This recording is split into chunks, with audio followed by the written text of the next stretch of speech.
So Mulats, meron na naman tayong customer na ito. Bali yung ano niya.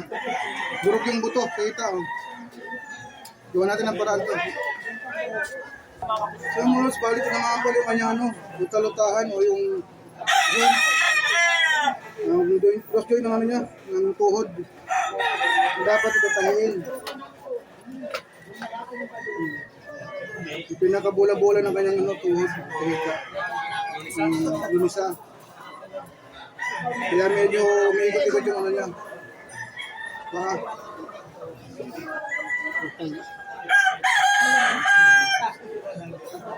Dali lang itong tumaling mga isang buwan. Mga buwan yung kailangan ko.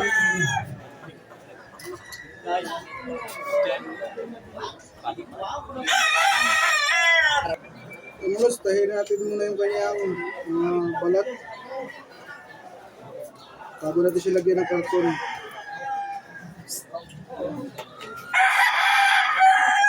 Pakita ko lang sa inyo mga lods kung ano yung sinasabi ko ng karton. So yung lods, tapos natin tahin yung kanyang mga laman at yung balat. Bali yung kanyang ita, durog yung buto. Wala tayong pang simento, kaya gawin natin ang paraan. Bigyan natin siya ng karton. Ganyan lang. Bigyan ng karton. Karton lang tayo, kasi wala tayong nabibiling simento. Tapos, pwede na natin silang tape. Tape lang. Dahil wala tayong pagbili ng simento. At hindi tayo nakakabili ng simento sa butika. Dahil bawal lang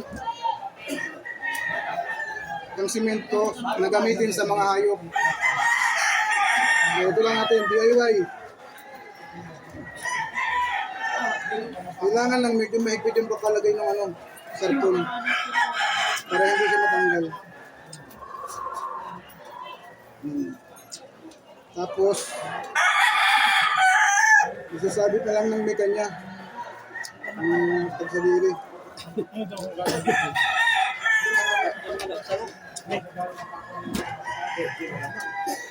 Okay. Kanina, bali, hindi na.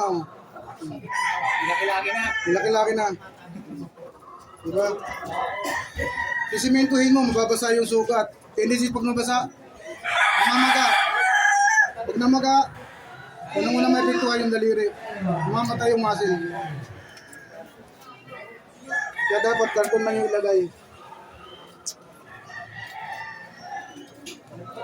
So, Mulats, sana may natutunan kayo. Hindi pa watching.